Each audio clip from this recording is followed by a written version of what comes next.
47. Diz assim: e perseveravam na doutrina dos apóstolos e na comunhão, no partir do pão e nas orações. Em cada alma havia temor, muitos prodígios e sinais eram feitos por intermédio dos apóstolos. Todos os que creram estavam juntos e tinham tudo em comum. Vendiam as suas propriedades e bens, distribuindo o produto entre todos, à medida que alguém tinha necessidade. Diariamente, perseveravam unânimes no templo, partiam pão de casa em casa e tomavam as suas refeições com alegria e singeleza de coração, louvando a Deus e contando com a simpatia de todo o povo. Enquanto isso, acrescentava-lhes o Senhor dia a dia os que iam sendo salvos. Agora nós vamos ler Atos dos Apóstolos, capítulo 6, do verso 1 ao 7.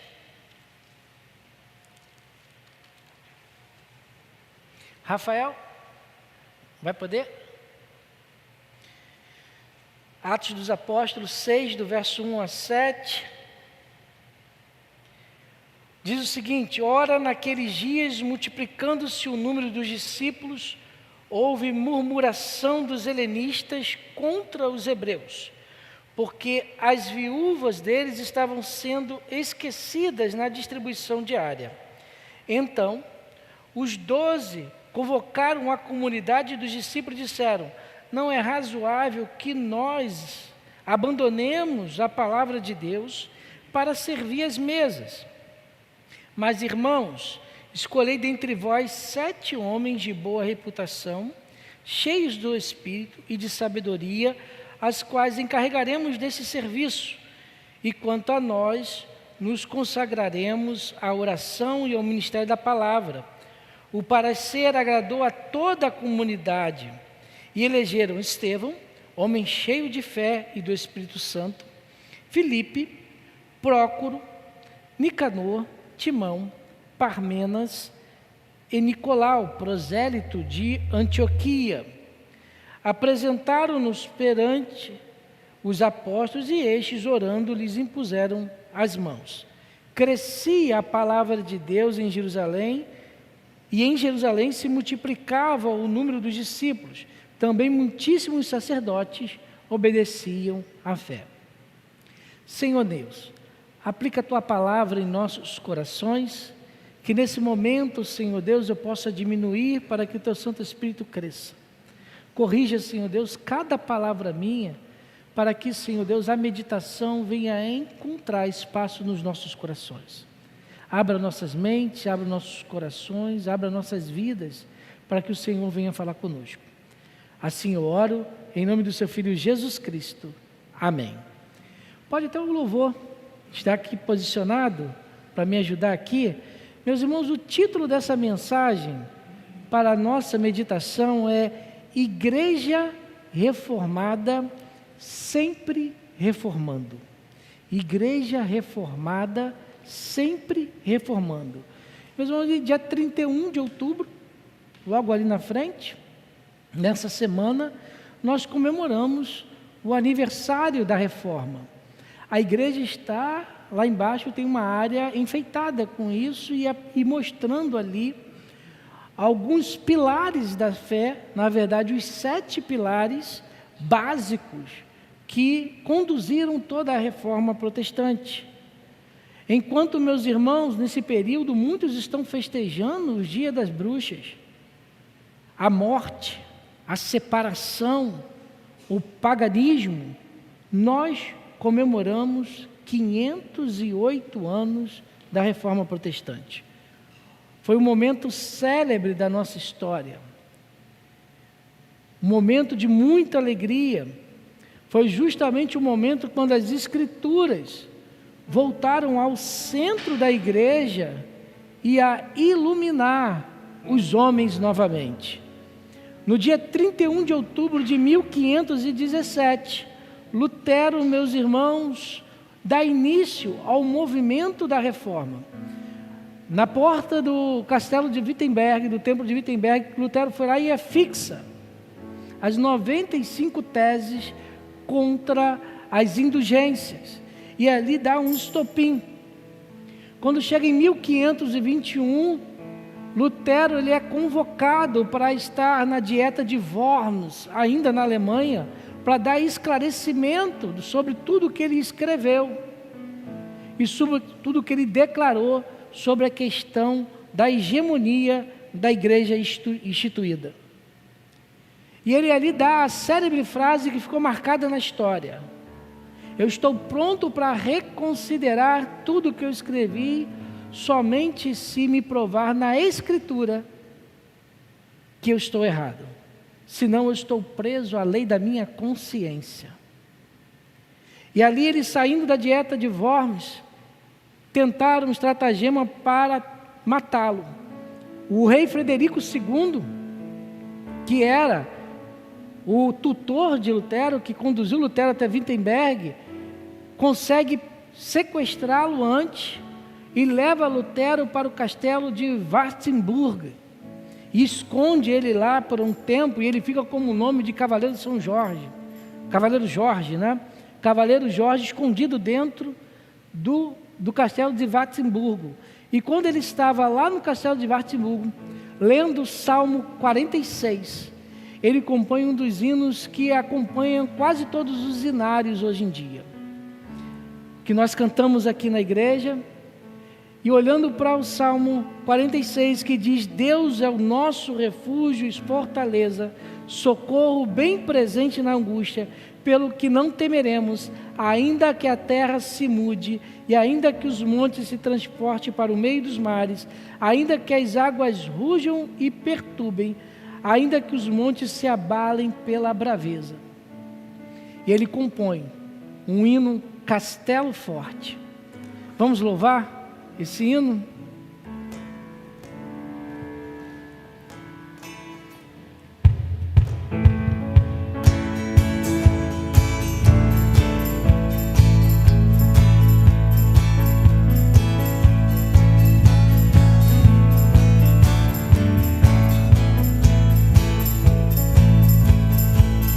Castelo forte é o nosso Deus,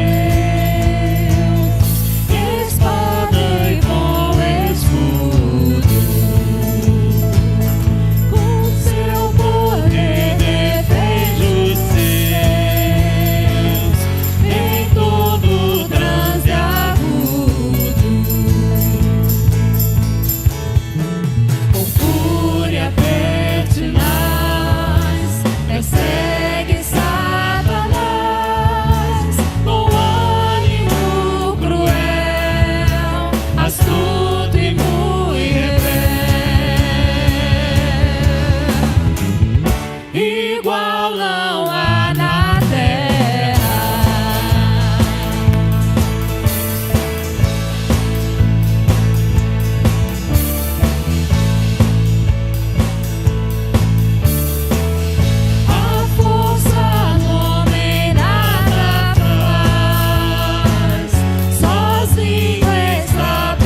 Martim Lutero compõe essa música no século XVI, por volta de 1525 a 1529, a data não é bem certa, mas foi no período que ele estava em Wartburg, quando o ritmo que ele compôs foi no ritmo bardo, que é o ritmo da época, do período medieval, né?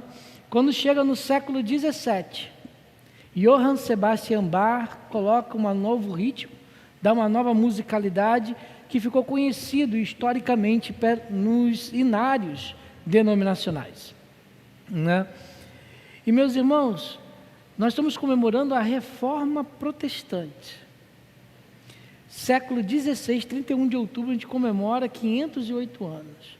Mas quando nós olhamos para a palavra do Senhor, nós vemos que houve várias reformas registradas na Bíblia. Por exemplo, nós temos a reforma com Moisés, com Samuel, com o rei Davi, rei Ezequias.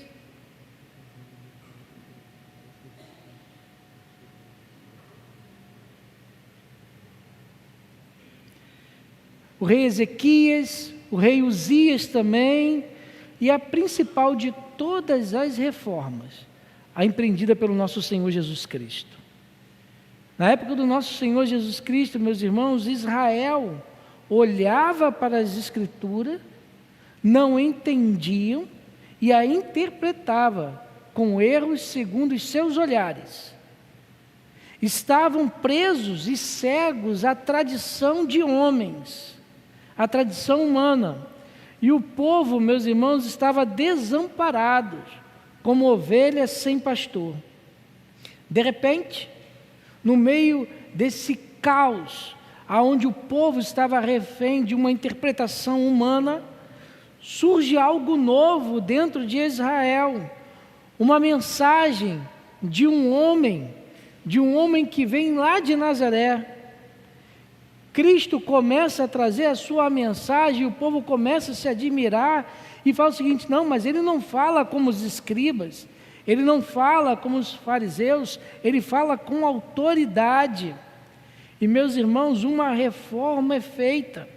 Jesus estabeleceu uma reforma na época dele, trouxe a palavra do Senhor de novo para a centralidade do contexto da vida daquelas pessoas.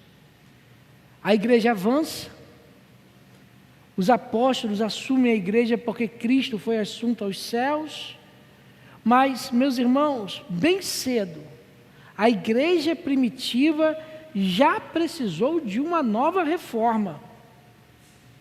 Quando nós olhamos para o texto de Atos 2, vemos uma igreja vibrante, uma igreja impactante.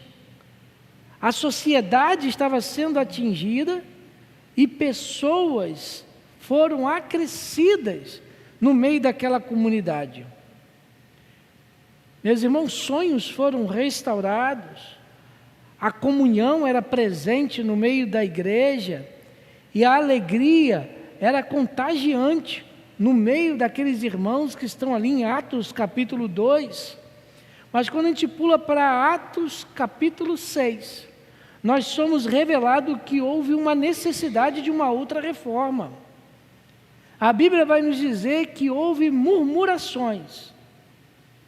O texto vai dizer que ali houve algumas murmurações entre dois grupos de pessoas, entre os judeus helenistas, aqueles judeus que eram judeus de sangue, mas não nasceram em Israel, nasceram em cidades fora da área de Israel, de outros lugares, e os judeus naturais de Israel. E tudo aconteceu conforme a distribuição de alimentos para as viúvas. As viúvas naturais de Israel, aquelas judias de natureza ali, estavam recebendo privilégio em relação àquelas viúvas judias também, mais de tradição helênica. Diz a história também, que algumas viúvas israelitas naturais que nem precisavam de receber o recurso, estavam recebendo tais recursos. E assim, meus irmãos, começou a haver pessoas favorecidas dentro daquela comunidade e outras esquecidas. Uma divisão estava sendo empreendida dentro daquela igreja e precisava ser restabelecida a visão de reino dentro daquela comunidade. Os apóstolos, meus irmãos, interviram diante daquela solução, diante daquele problema, e solucionaram o problema que estava acontecendo. Restabeleceram a visão do reino no meio daquele grupo de pessoas, em Atos capítulo 6. A instituição dos diáconos, de pessoas, de homens cheios do Espírito Santo, para tomar conta dessas necessidades. Uma reforma foi efetuada na igreja, e a igreja venceu aquela instabilidade. Meus irmãos, existem momentos que é preciso fazer uma reforma. Existem momentos, quando nós olhamos para a igreja, olhamos para a nossa comunidade, olhamos para a nossa denominação, uma reforma é necessário fazer. Não dá para continuar caminhando com coisas que não condiz com a Bíblia. E uma reforma é necessária. Existe um momento que a igreja precisa ser revitalizada. Existem momentos que a igreja precisa se tornar viva novamente e vivificada pelo Espírito Santo. Senão, a igreja perde o seu foco e ela é sentenciada à morte. Quantas igrejas hoje na Inglaterra estão fechando? Quantas igrejas na Inglaterra estão virando bares? Estão virando mesquitas? As igrejas que Paulo, através do Espírito Santo, foi usado poderosamente para fundá-las, não existe mais nenhuma. Desapareceram na história. Porém, meus irmãos, quando nós falamos de reforma, isso implica sérios cuidados que nós precisamos sempre observar. E quando nós olhamos para esse texto, meus irmãos, os dois textos nos apontam que existem 5 pontos que nós temos que dar atenção quando nós pensamos sobre reforma. O primeiro ponto que nós encontramos no texto é que uma reforma, reformar uma igreja, reformar uma comunidade, implica em centralizar essa comunidade na palavra de Deus. Uma reforma implica na centralidade da palavra de Deus. Atos capítulo 6, verso 2. Diz o seguinte: então os 12 convocaram a comunidade dos discípulos e disseram: não é razoável que nós abandonemos a palavra de Deus para servir às mesas. Meu irmão, minha irmã, nada dentro da igreja, nada nas nossas vidas, nada no nosso cotidiano, nada nas nossas programações é tão importante do que as Escrituras Sagradas. Nada é tão importante do que ela. Tudo é secundário. Tudo é secundário. A nossa fé é alicerçada na palavra. Os apóstolos sabiam muito bem disso e eles lutaram pela centralidade da palavra. Qualquer movimento, qualquer grupo que se reúne, qualquer líder que se levanta, que não tem a centralidade na palavra de Deus, não é uma reforma, não vem de Deus, vem da carne, ou pior, vem do inimigo. Não passa, meus irmãos, de modismo. É uma ação que é contra a fé, é desvaneios de homens corruptos e totalmente separados de Deus. É uma abertura para que Satanás entre para desviar aqueles que são fiéis. É uma abominação ao nosso Deus. Não importa o que seja, não importa o que seja, Meus irmãos, valores pessoais não podem prevalecer diante da palavra de Deus. Valores pessoais não podem prevalecer diante das Escrituras. Ou a Bíblia é o nosso único livro de regra, fé e prática, ou nós não somos cristãos. Ou nós não somos cristãos. Ou aceitamos integralmente a palavra de Deus e o que nela está escrito, ou nós não somos povo de Deus, somos qualquer outra coisa, menos povo de Deus. Meus irmãos, isso os reformadores chamaram de sola escritura, somente a Escritura.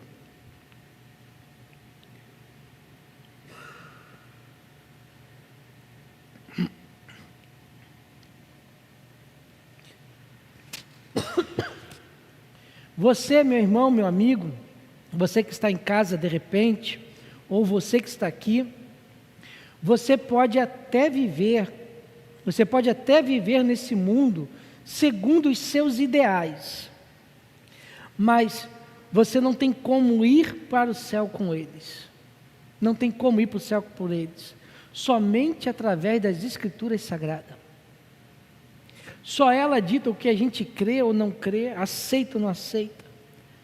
Romanos capítulo 10, verso 17 vai dizer que a fé vem pelo ouvir e ouvir a palavra de Deus. A Bíblia, meus irmãos, é a nossa única fonte de fé. É a plena revelação de Deus. Tem muitos aí que estão pela internet e recebem milhões de visualizações, que querem advogar que a Bíblia contém a palavra de Deus. Uma artimanha sutil, e dizem que a Bíblia contém a palavra de Deus. Meu irmão, minha irmã, a Bíblia não contém a palavra de Deus, ela é a palavra de Deus. Conter, algo pode estar ali que é ou não é. Algo pode ser a palavra de Deus e a outra não. Ela não contém a palavra. Ela é a palavra de Deus. Um livro secular que eu queira ler, um livro de um pastor, um devocional, ela contém a palavra de Deus, ela não é a palavra de Deus, o livro foi feito em cima da palavra de Deus, mas a Bíblia é a palavra de Deus. Podemos ler um livro de Hernandes Dias Lopes, um livro de Max Lucado, podemos ler o livro de Raimundo Andrade, Jonas Madureira, Augusto Nicodemos. Ali nós vamos encontrar passagens que contêm a palavra de Deus, porque ele vai às Escrituras Sagradas. Mas não é a palavra de Deus. A palavra de Deus é só essa aqui. Só essa é a palavra de Deus. Em João capítulo 14, verso 21, vai dizer o seguinte: aquele que tem os meus mandamentos e os guarda, esse é o que me ama, e aquele que me ama será amado por meu Pai, e eu também o amarei e me manifestarei a ele.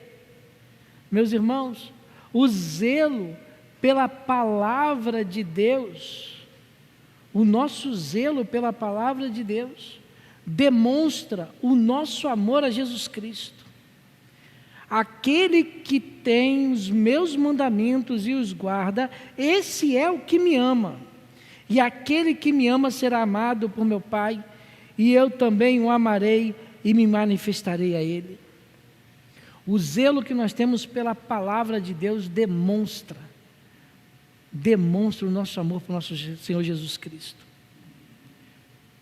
E esse aqui é que guardar aqui não é simplesmente pegar a Bíblia e pegar e botar numa biblioteca guardada no meio dos livros. É aplicar, é aplicação na vida.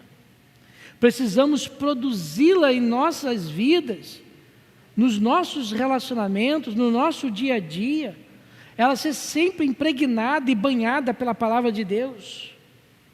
Os apóstolos, eles perseveravam, e nós precisamos perseverar na doutrina dos apóstolos, estudá-la com afinco, E a nossa igreja abre caminhos para isso. Nós temos a escola bíblica dominical, que vem instruir e trazer instruções para aprofundamento na Bíblia. Nós temos o culto de ensino. Seja um frequentador do culto de ensino para poder ter mais zelo pela palavra de Deus. Meus irmãos, uma reforma implica na centralidade da palavra de Deus. E isso é sola escritura. O segundo ponto que nós temos nesse texto é que a reforma implica em ter apenas um Senhor.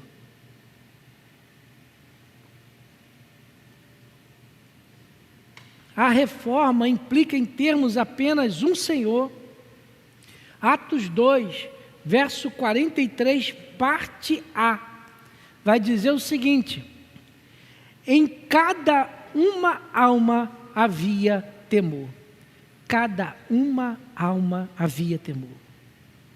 Meus irmãos, havia na igreja primitiva um temor, porque eles tinham apenas um Senhor, apenas um rei na vida, apenas um que lhe governava.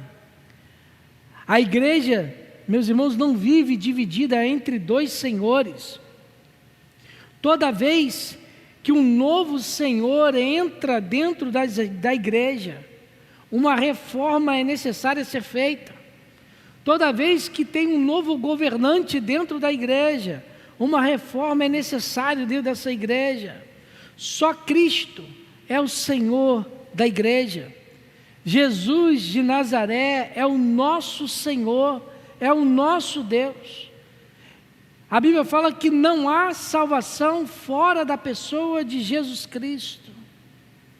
Não há salvação fora da pessoa de Jesus Cristo. Em nenhum outro nome, em nenhum outro lugar. Só Cristo é o nosso mediador. Nada substitui a necessidade do homem de Jesus Cristo na sua vida. Cada ser humano necessita de Jesus Cristo. E é esse Cristo que nós pregamos aqui. Blaise Pascal, filósofo, matemático, físico, do século XVI, ele disse certa vez o seguinte, que dentro do homem, Deus colocou um vazio, que só pode ser preenchido por Ele.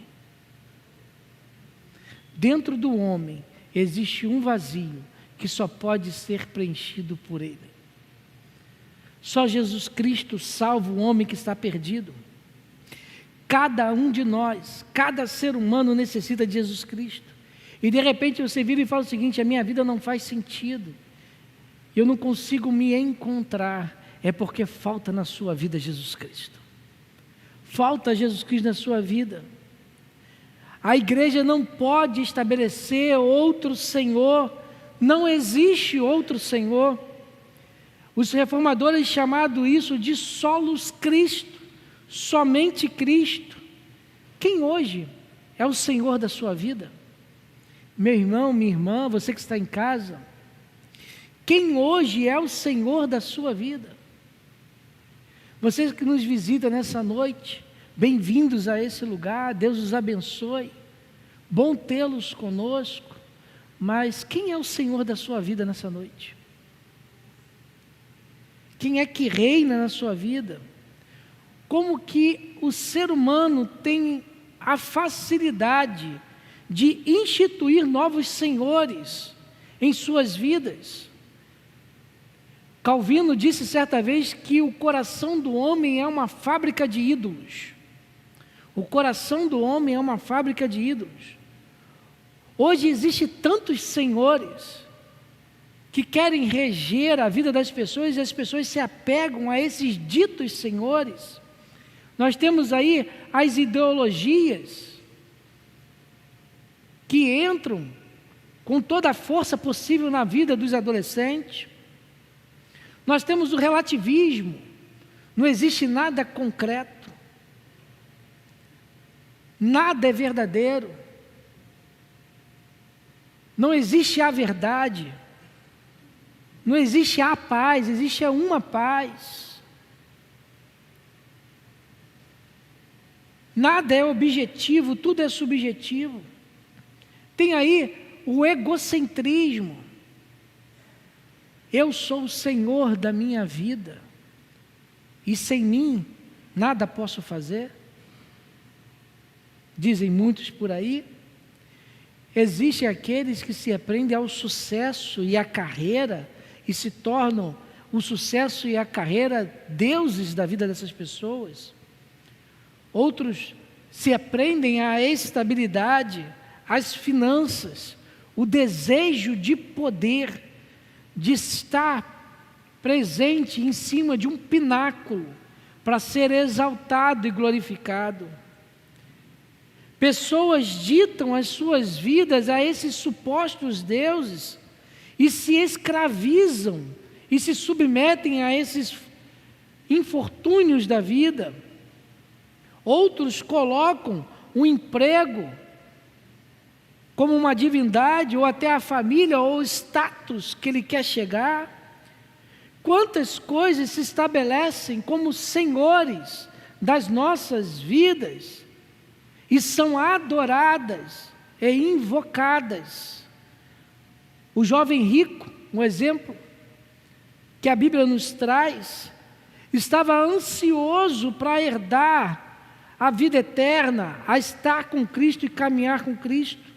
Lucas 18, 22 vai dizer o seguinte: ouvindo Jesus, disse-lhe: uma coisa ainda te falta, vende tudo o que tens, dá aos pobres e terás o tesouro nos céus, depois vem e segue-me. A Bíblia vai dizer que ele olhou para si, olhou para o que tinha, que era muitos bens, e o coração dele ficou pegado ao que tinha. O senhor da vida daquele jovem era o dinheiro, era o mamon, como Cristo nomeia, era o poder monetário, era o status de ter recurso. Meus irmãos, eu fico imaginando o seguinte: aquele jovem, ele foi convidado pelo próprio Cristo, o Filho de Deus, para caminhar com ele, e ele recusou para continuar adorando o dinheiro. Ele recusou a voz de Cristo e preferiu o senhorio do dinheiro. Meus irmãos, uma reforma implica em nós termos apenas um Senhor. Isso é solos Cristo, somente Cristo. Terceiro ponto que nós encontramos no texto é que a reforma implica em confiarmos na graça divina. A reforma implica em confiarmos na graça divina. Verso 6, capítulo 6, verso 4, Atos 6, 4, diz o seguinte: e quanto a nós, nos consagraremos à oração e ao ministério da palavra.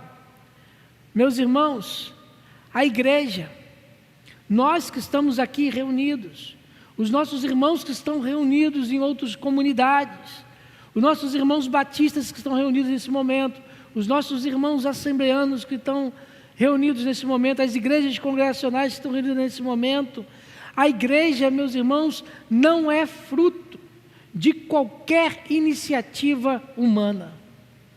Nós não estamos aqui por causa da iniciativa humana. Tudo que nós vemos, tudo que nós somos, todos os nossos encontros são movidos pelo Espírito Santo. O Espírito Santo que está aqui nesse momento, mas está nos nossos irmãos assembleanos, estão nos batistas, nos metodistas, nas comunidades evangélicas, em todas as comunidades que têm apenas um só Senhor na sua vida, o Espírito Santo está lá. Onde Cristo é adorado, invocado e é Senhor dessa igreja, o Espírito Santo está no meio daquele povo. Os apóstolos, meus irmãos, tinham vidas consagradas e dependiam do Senhor. Nós cantamos aqui hoje de manhã, porque dele, por ele e para ele são todas as coisas. porque dele, por ele e para ele são todas as coisas. E é isso, é dele, é para ele, é para a glória dele todas as coisas. Ninguém pode ser dono da igreja. Quantas igrejas afundaram por ter dono? Quantas igrejas minguaram por terem donos? O único dono da igreja é Jesus de Nazaré, e quem administra a igreja em nome de Jesus Cristo é o Espírito Santo. Nós somos servos dele. Estamos aqui para servir com nossos dons e talentos. Meus irmãos, nenhum pastor, nenhum líder, nenhuma denominação, nenhuma junta administrativa é dona da igreja. O Espírito Santo é dono desse lugar, Ele é o Senhor desse lugar, é o Senhor das nossas vidas. Nós, meus irmãos, nós não merecemos nada.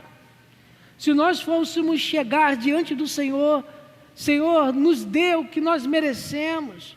O que nós merecemos é ir para o inferno, lago de enxofre, de ranger de dentes e de dor, porque nós somos pecadores.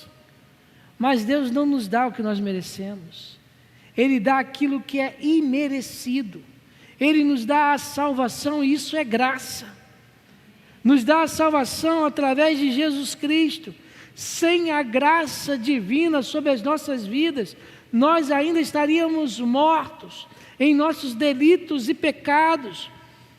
Não há mérito algum, não há ações nenhuma que possa dar mérito.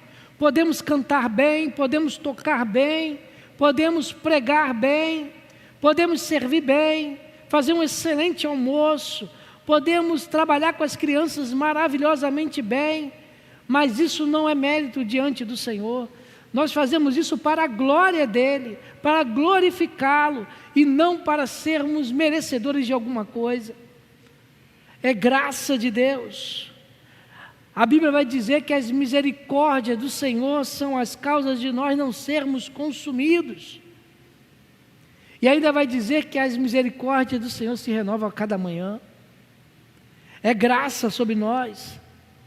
A graça divina deve nos constranger a cada dia, porque nós estamos aqui hoje, porque imerecidamente Ele nos deixou vir. Ele nos instruiu a vir para ouvir essa palavra, cantar esses louvores. É por Ele que nós estamos aqui, e isso os reformadores chamaram sola gratia, somente a graça. Quantas vezes nós achamos que somos autossuficientes, que podemos tudo, somos o último biscoito dentro do pacote. Quantas vezes que pensamos assim? Se eu sair dessa igreja, a igreja acaba, dizem alguns. Só existe essa igreja porque eu estou aqui. Se eu não estivesse aqui, ela não existiria. Meu irmão, minha irmã, você que está em casa, você que está de outras denominações, a igreja só depende do Espírito Santo. Nós dependemos do Espírito Santo. Ele faz, Ele usa o que Ele quer, do modo que Ele quer, da forma que Ele quer. Usa um num dia, outro no outro. Usa um de uma forma, outro de outra forma, um no louvor, outro na ministração da palavra, uns com adultos, outros com crianças, outros com os adolescentes. É para a glória de Deus. A nossa salvação é pela graça divina. Efésios capítulo 2, verso 8, vai dizer o seguinte: porque pela graça sois salvos, mediante a fé, e isso não vem de vós, é dom de Deus. Tudo que fazemos, meus irmãos, é pouco. Você dá dízimo? Pouco. Você dá o seu tempo? É pouco. Você dá seus atos, as suas ações, a sua vida? É pouco. Tudo é pouco em comparado ao que Cristo fez por nós. Aquela cruz com sangue sendo derramado, os nossos pecados sendo cravados naquela cruz. Quando nós estamos diante de Cristo, quando chegamos à presença dEle, a nossa boca tem que se encher com o que Paulo falou: miserável homem que sou. Nada há em nós que possamos receber meritamente o favor divino. É graça. É graça. Uma reforma, meus irmãos, implica em confiarmos na graça divina. Nós somos justificados apenas por causa de Jesus Cristo. Graça de Deus, favor imerecido, sola gratia. Quarto ponto, a reforma implica em alicerçarmos na fé. A reforma implica em alicerçarmos na fé. Atos 6, verso 3. Atos 6, verso 3.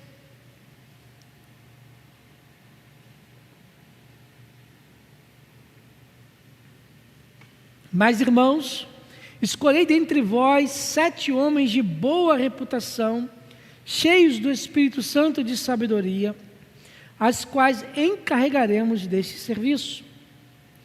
Meus irmãos, a igreja escolheu homens alicerçados na fé. Esses homens foram encarregados para suprir a necessidade da igreja. São os diáconos.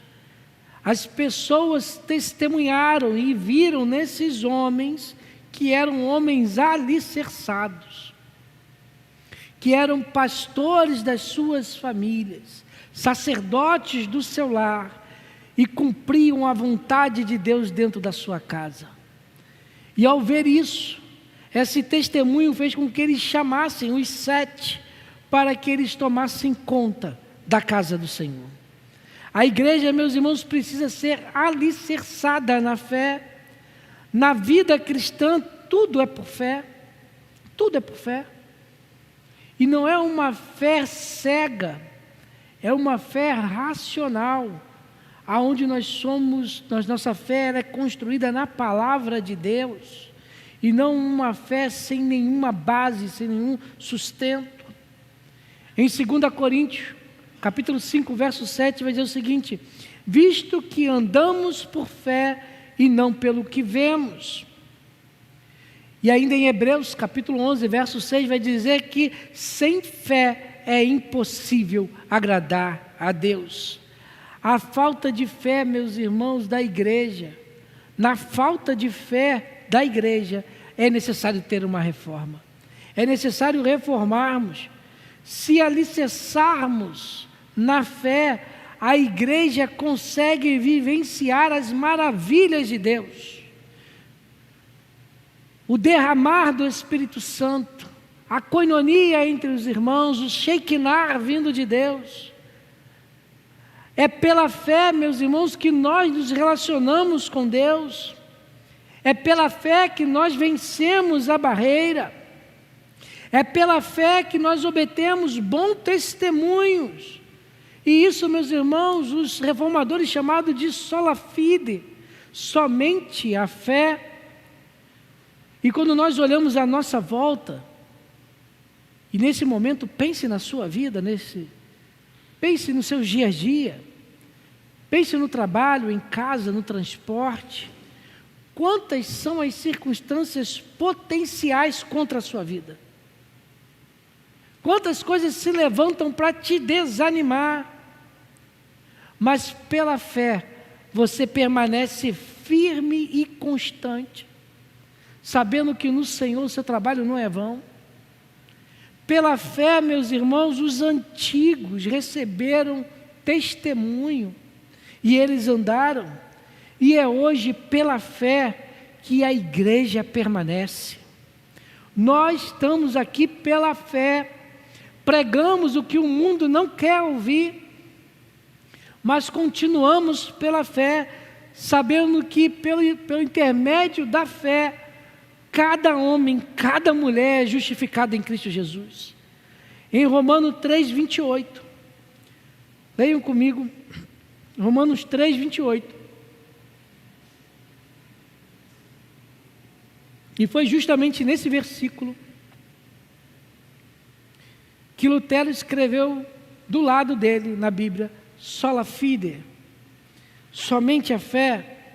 Concluímos, pois, que o homem é justificado pela fé, independente das obras da lei. Uma reforma sem se alicerçar na fé, logo se desmorona. Nós precisamos estar enraizados em Cristo, e somente pela fé isso é possível. Com fé venceremos e chegaremos no nosso destino, no nosso alvo, entraremos nas mansões celestiais e veremos Cristo voltando. Uma reforma implica em alicerçarmos as nossas vidas na fé. Isso é sola fide.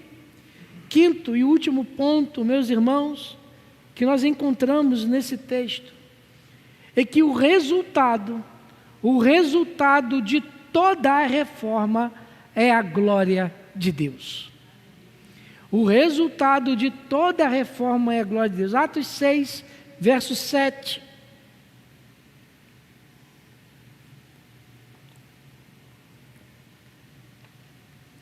Crescia a palavra de Deus e em Jerusalém se multiplicava o número dos discípulos também.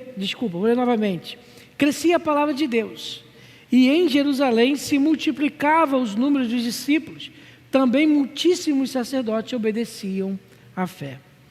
Depois de um problema que estava ali em Atos 6, verso 2, no verso 3, os apóstolos entram, faz as mudanças que eram necessárias, e no verso 7 nós temos que a igreja voltou a se multiplicar em número de discípulos. Em tudo, meus irmãos, em tudo que a igreja primitiva empreendia, Deus era glorificado. Não era Pedro, não era João, não era Paulo, nem Silas, nem Lucas, nem João Marcos, nem Barnabé. Quem era glorificado era Jesus Cristo. Quem era glorificado era o Senhor. João, lá no livro de Apocalipse, capítulo 22, o texto agora não me recordo o versículo. João, chega um anjo perante João na sua visão, e João se debruça, se joelha diante desses anjos.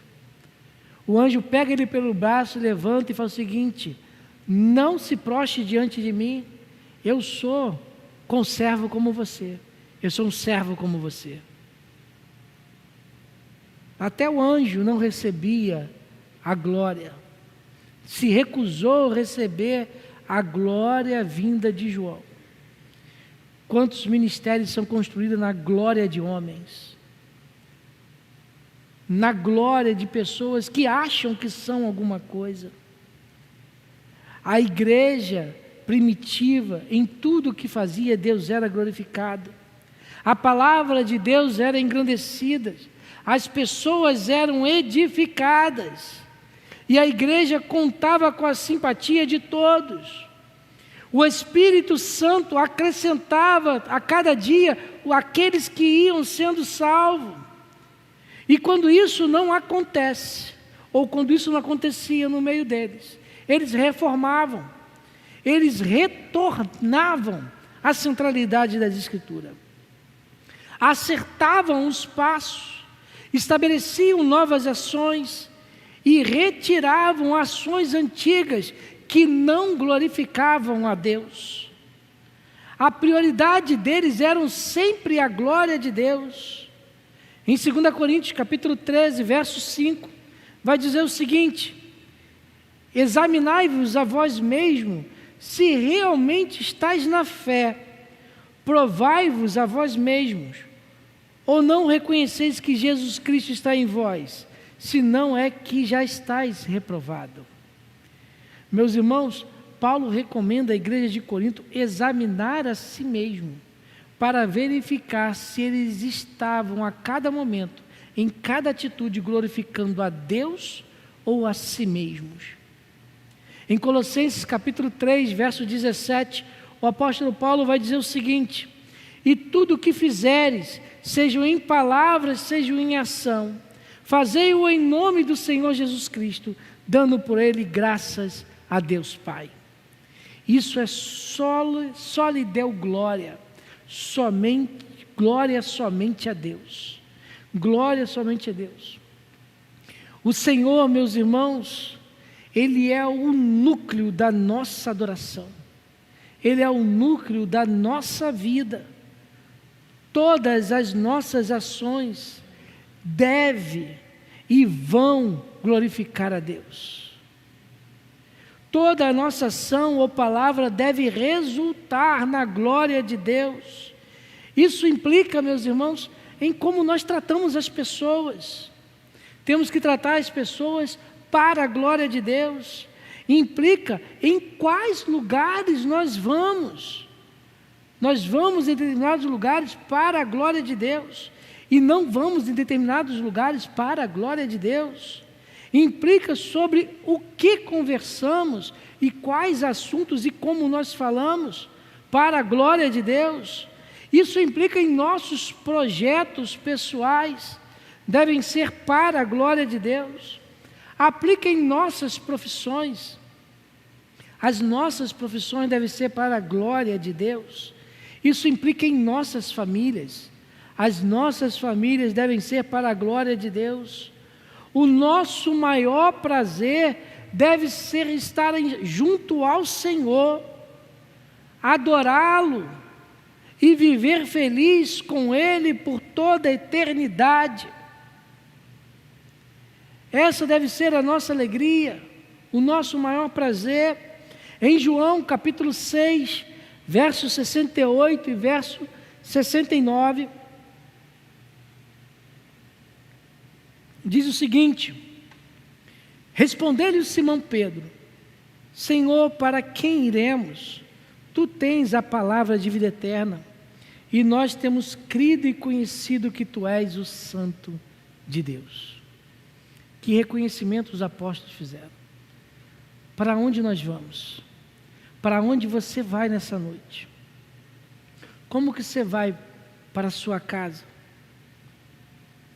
Eles falaram aqui: Tu tens a palavra de vida eterna, e nós temos crido e conhecido que Tu és o Santo de Deus. Para onde nós vamos olhar? Só Cristo é o Salvador desse mundo. Só Ele pode resgatar aquele que está perdido e curar aquele que está enfermo.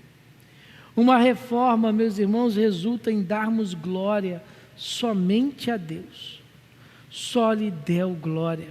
E concluindo essa mensagem, a reforma protestante, ela foi alicerçada a partir de 7 pilares fundamentais. 7 pilares que estão postados lá embaixo. Está lá no mural os 7 pilares da reforma. Os mais conhecidos são as 5 solas. Somente as Escrituras, somente Cristo, somente a graça, somente a fé, glória somente a Deus. Mas a reforma protestante nos traz também mais 2 pilares. Existem 2 pilares que geralmente estão esquecidos sempre na reforma. Um deles é o sacerdócio universal de todos os crentes. O sacerdócio universal de todos os crentes implica sobre a nossa responsabilidade. Vou repetir. Implica sobre a nossa responsabilidade de manter as 5 solas viva dentro da igreja. Todos nós seremos cobrados, eu como pastor, os oficiais da igreja, a denominação, se nós estamos mantendo somente as Escrituras ou não, se é somente Cristo ou não, se é somente a graça ou não, se é somente a fé ou não, se só Deus recebe a glória ou não.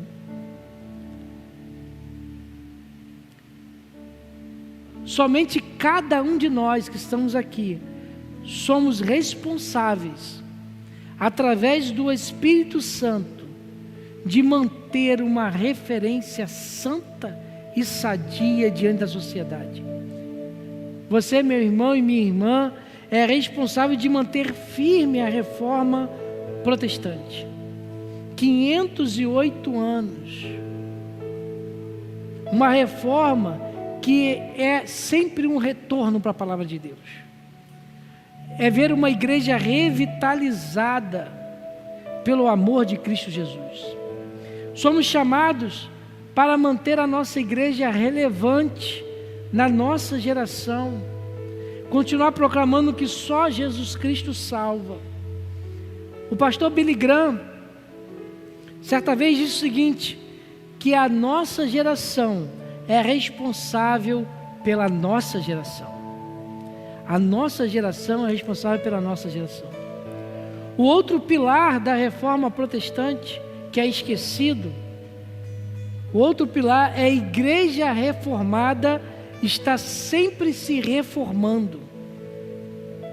Martim Lutero disse assim, Ecclesia reformata et sempre reformanda est. Igreja reformada está sempre se reformando. Isso significa, meu irmão e minha irmã, que a reforma nunca para. Não foi um ato em 1517, não foi uma coisa que aconteceu em Atos 6, não foi uma coisa que Cristo fez somente na sua época. Isso significa que nós vamos estar sempre reformando. A igreja está sempre sendo bombardeada em seus alicerces. A cultura humana quer entrar dentro da igreja e nós temos que impedir que isso entre. Tentarão tirar a nossa centralidade, colocarmos outras coisas no meio dela. Novos deuses tentarão fazer parte e se estabelecer dentro da igreja, mas nós temos que continuar reformando todos os dias. Só assim toda a glória será somente de Deus. O nosso prazer deve ser estar com Deus, segui-lo, obedecê-lo em cada detalhe.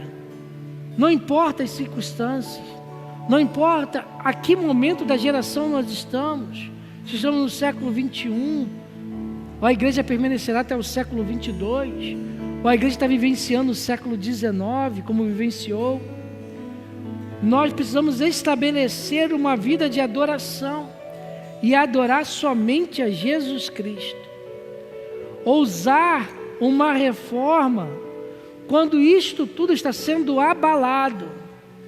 A reforma não parou em 1517. Temos que reformar sempre e sempre estar reformando. A nossa reforma não pode parar. O nosso Senhor Jesus Cristo, aliás, vou reconfigurar, ao nosso Senhor Jesus Cristo seja toda glória, todo louvor, pelos séculos dos séculos. Amém. Vamos louvar?